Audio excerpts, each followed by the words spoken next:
नमस्कार, आप देख रहे हैं द न्यूज। आपके साथ मैं सृष्टि मिश्रा। बड़ी खबर सामने आई है कि एक बार गुजरात विधानसभा चुनाव से ठीक पहले कांग्रेस पार्टी को बड़ा झटका लग चुका है। जी हां, ये बड़ी खबर सूत्रों के हवाले से, जहां आपको बता दें कि कांग्रेस के सचिव हिमांशु व्यास ने अब पार्टी का दामन छोड़ दिया है। आपको बता दें कि कांग्रेस के ओवरसीज कांग्रेस के प्रभारी रह चुके हैं हिमांशु व्यास, और इसी के साथ उन्होंने ये पद से इस्तीफा भी दे दिया है। इसी के साथ साथ उन्होंने पार्टी के प्राथमिक सदस्यता से भी अपना इस्तीफा दे दिया है। और इस्तीफा हिमांशु व्यास ने कांग्रेस के नए अध्यक्ष बने मल्लिकार्जुन खड़गे को सौंपा है। और आपको बता दें कि ये जानकर आपको हैरानी होगी कि एक तरफ जो है राहुल गांधी को हम देख रहे हैं तमाम भारत जोड़ो यात्रा पर वो निकल चुके हैं, लेकिन कहीं ना कहीं अब क्या ये प्रश्न राहुल गांधी के पूरे गांधी परिवार के ऊपर उठता है कि एक तरफ गांधी परिवार भारत जोड़ो यात्रा कर रही है और दूसरी तरफ ठीक विधानसभा चुनाव से पहले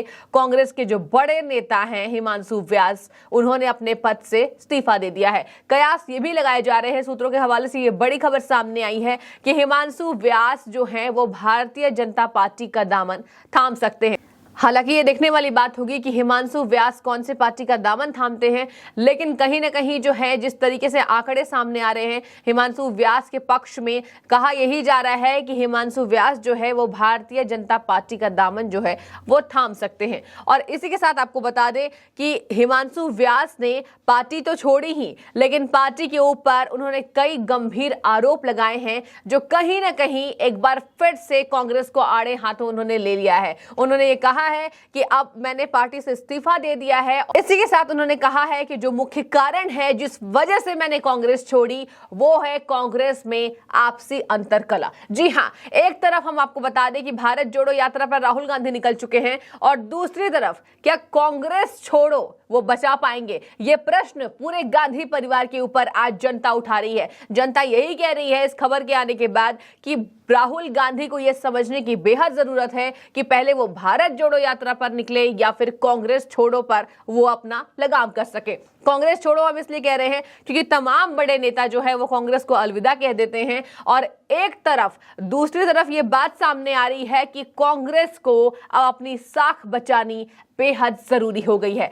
हम आपको इसलिए ये बात कह रहे हैं कि कांग्रेस में जो दिखाई दे रहा है अंतरकलह और आपसी फूट, इसके साथ साथ गुटबाजी भी बड़ा कारण बताया जा रहा है। हिमांशु व्यास ने यह कहा है कि मेरी बातें नहीं सुनी जाती हैं, साफ तौर पर इशारा सोनिया गांधी और राहुल गांधी की तरफ कि हमारी बात नहीं सुनी जाती है। और दूसरी तरफ अगर हम गौर फरमाएं तो यही देखा जाता है कि कांग्रेस ने कहा है, कांग्रेस पार्टी पूरी पार्टी ये कह रही है, जिस तरीके से गांधी परिवार ने नए अध्यक्ष को निर्वाचित किया है चुनाव के जरिए, जो अध्यक्ष बने हैं मल्लिकार्जुन खड़गे की हम बात कर रहे हैं, तो कहा यही जा रहा था पार्टी की तरफ से कि मल्लिकार्जुन खड़गे को जिस तरीके से अध्यक्ष बनाया गया है उसके बाद कांग्रेस की जितनी कमियां हैं शायद वो पूरी की जा सके, शायद जिसकी भरपाई की जा सके।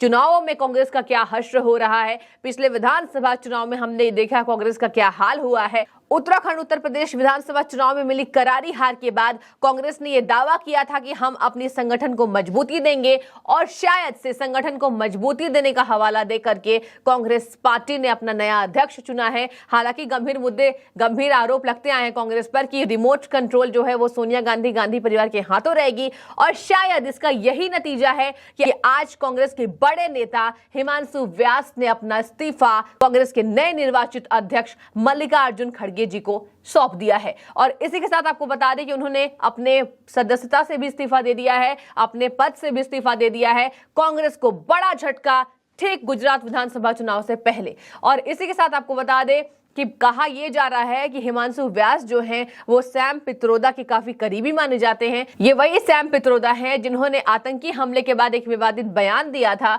कि कुछ आतंकियों की वजह से पाकिस्तान पर पूरी तरीके से शिकंजा नहीं कसना चाहिए। फिर क्या था, आपसी घमासान मचा था और कांग्रेस पार्टी पर कई गंभीर आरोप भी लगे थे। हालांकि कांग्रेस ने इसकी सफाई पेश की थी, लेकिन आपको बता दें कि जो हिमांशु व्यास हैं जिन्होंने कांग्रेस पार्टी को अलविदा कह दिया है, वो सैम पित्रोदा के करीबी माने जाते हैं। और सैम पित्रोदा जो हैं वो कहा जाता है कि राहुल गांधी के एक अच्छे सलाहकार हैं, काफी अनुभवी रहे हैं सैम पित्रोदा। और सैम पित्रोदा के करीबी हिमांशु व्यास ने आखिर किन कारणों से ये इस्तीफा दिया है, ये देखने वाली बात होगी। और कहा यह जा रहा है कि वो भारतीय जनता पार्टी का जो दामन है वो थाम सकते हैं। और इसी के साथ आपको बता दें, ये बड़ी खबर सामने आई है। उन्होंने ये कहा है कि राहुल गांधी से मिलना बेहद मुश्किल है। आखिर क्या वजह है, राहुल गांधी से मिलना इतना मुश्किल क्यों है? एक तरफ आप संगठन को मजबूती देने की बात करते हैं, कहते हैं कि राहुल गांधी जिस तरीके से सभी की सलाह लेते हैं कांग्रेस पार्टी में, और दूसरी तरफ जो विपक्ष है ये तमाम आरोप लगाती है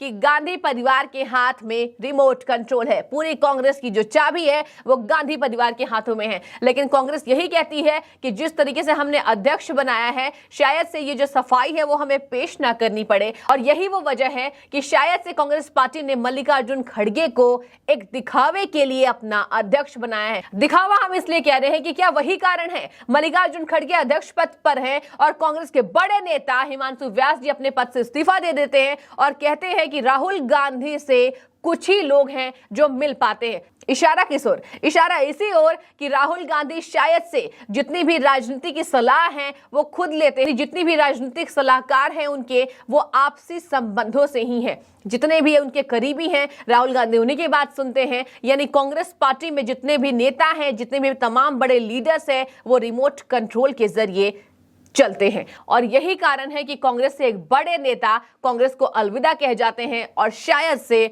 भारतीय जनता पार्टी का वो दामन थाम सकते हैं। आपको बता दें कि हिमांशु व्यास ने यह भी गंभीर आरोप लगाए हैं कि गुजरात में जिस तरीके से कांग्रेस में बात नहीं सुनी जा रही है, मेरी बातों को जो है तो वो तवज्जो नहीं दी जा रही है, यही कारण है कि मैं कांग्रेस का दामन छोड़ रहा हूं। और इसी के साथ उन्होंने ये भी बताया कि आम आदमी पार्टी जितनी दमखम भर रही है गुजरात में, उससे कांग्रेस को है वो जो झटका लग सकता है। हिमांशु व्यास ने यह भी कहा है कि गुजरात में एक बार फिर से बीजेपी की सरकार बनने जा रही है, तो क्या ये कयास लगाए जाए कि बीजेपी की मजबूती देखकर बीजेपी को जिस तरीके से सर्वे में, ओपिनियन पोल में जो आंकड़े सामने आ रहे हैं कि 125 से 133 सीटें भारतीय जनता पार्टी ला सकती है, क्या वही वो वजह है, वही वो कारण है कि आज हिमांशु व्यास जैसे बड़े कांग्रेस के नेता कांग्रेस को अलविदा कह रहे हैं।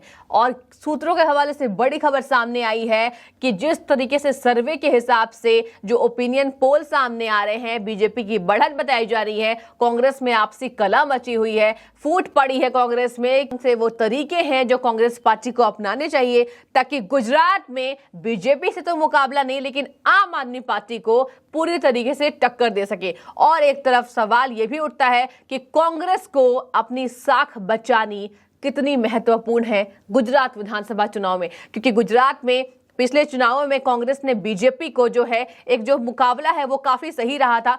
कांग्रेस ने 77 सीटें हासिल की थी और बीजेपी की जीत हुई थी हालांकि, लेकिन जो मुकाबला है वो काफी दिलचस्प रहा था। और यही वो कारण है कि कांग्रेस चाह रही है एक बार फिर से कि गुजरात विधानसभा चुनाव में बीजेपी का जो मुकाबला है वो सीधे और साफ तौर पर आम आदमी पार्टी की जगह कांग्रेस से हो। लेकिन सवाल ये उठता है कि अगर संगठन में मजबूती नहीं है, संगठन में जो है वो अपनापन नहीं है, अपनापन मतलब जिस तरीके से वो कह रहे हैं कि हमारी बात नहीं सुनी जाती है, यानी रिमोट कंट्रोल गांधी परिवार के हाथ में, तो जिस तरीके से उन्होंने आरोप लगाया है कि कांग्रेस में कलह है, कांग्रेस में बातें नहीं सुनी जाती है, संगठन में मजबूती नहीं है, क्या ये कारण हो सकते हैं कि कांग्रेस से आने वाले विधानसभा चुनाव से ठीक पहले कई ऐसे दिग्गज नेता हैं का दामन छोड़कर भारतीय जनता पार्टी में शामिल हो सकते हैं? देखने वाली बात होगी फिलहाल। लेकिन हिमांशु व्यास के गंभीर आरोपों को आप किस तरीके से देख रहे हैं कि कांग्रेस में उनकी बात नहीं सुनी जाती है, दिल्ली में राहुल गांधी से कुछ ही लोग हैं जो मिल पाते हैं, कांग्रेस में हमारी बात जब हम रखते हैं तो सिरे से नकार दिया जाता है, आपकी क्या राय है? और आने वाले विधानसभा चुनावों में हिमांशु व्यास का कांग्रेस से जाना कितना असरदायी होगा, जो है इस पर वोट पर चोट मिलेगी कांग्रेस को, आप हमें कमेंट सेक्शन में बताइए। और आप क्या सोचते हैं विधानसभा चुनाव को लेकर, कांग्रेस को अब किस तरीके से रणनीति बनाने की जरूरत है? क्या पहले वो संगठन मजबूत कर ले, पहले वो पार्टी को मजबूत कर ले, उसके बाद भारत जोड़ो यात्रा पर निकले? तमाम ये सवाल है जो हम नहीं उठा रहे हैं, जनता आज कांग्रेस पार्टी से कर रही है। जनता ये भी कह रही है कि भारत जोड़ो यात्रा को छोड़ो, पहले कांग्रेस जोड़ो, कांग्रेस जोड़ो। इसका मतलब हिमांशु व्यास ने जिस तरीके से पार्टी को अलविदा कहा है। फिलहाल देखने वाली बात होगी कि भारतीय जनता पार्टी में हिमांशु व्यास कब शामिल होते हैं और इसी के साथ कांग्रेस इसकी भरपाई कब करती है। फिलहाल बहुत शुक्रिया आपका द न्यूज़ से जुड़ने के लिए।